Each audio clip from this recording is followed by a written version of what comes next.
Hey everyone, it's Aesah, and welcome to my video on Hacked Augment tables.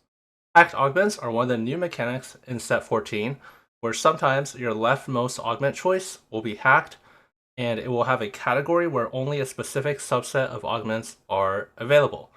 So, um, basically, MetaTFT is the only place that I know of right now that has the tables, but if you go to MetaTFT, metatft.com, go to info, and then tables, you're going to scroll down here to augment hacks, and then you'll see here. So it gives you the percent chance and distribution of some of these. I don't think that's super important. What's important is if you're in a game and you get one of these hacked augments. Let me pull up the post for this on Reddit to show you what it looks like. Basically, in this scenario, your left augment is hacked, and you can see the category is random output.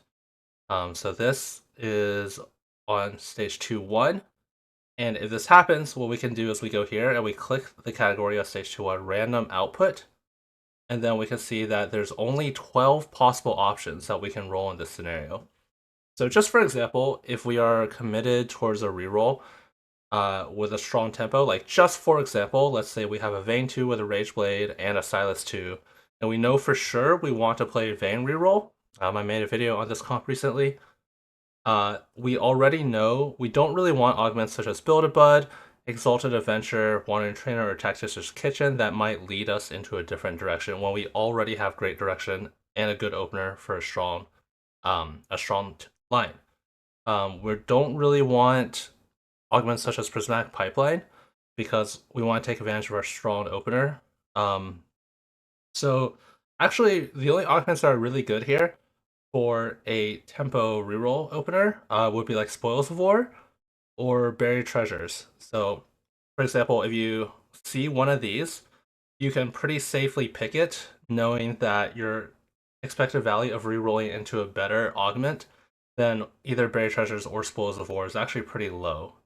Unexpected Expectness is okay, but it can give you sub curveballs as well. So yeah, I would lean towards basically these Buried Treasures or Spoils as like your two good augments. So I don't think you need to memorize these tables by any means. A lot of the categories are actually wider.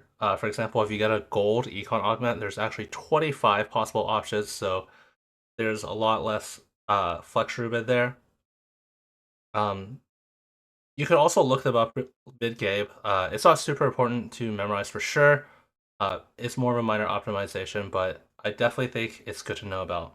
Another thing that doesn't really fall into the category of hacked augment tables, but I figured I would just talk about in this video, is that the hacked augments frequently give extra gold associated with them. I think for the gold augments on 2-1, they'll give you +3 gold. It's very, very impactful. I think those should be picked about 90% of the time. Prismatic augments on 2-1 will give you 4 gold, which is a decent bribe, but it's less impactful as far as prismatics go. I think they'll probably be picked about 70 to 80% of the time. Basically, just getting a little bit of extra gold is extremely impactful. I believe for a gold augment, 3 gold is worth about 20% of the value of the entire augment. So yeah, pretty impactful. That's gonna wrap it up for this video on hacked augment tables. If you have any questions or comments, let me know in the Discord. Thanks for watching.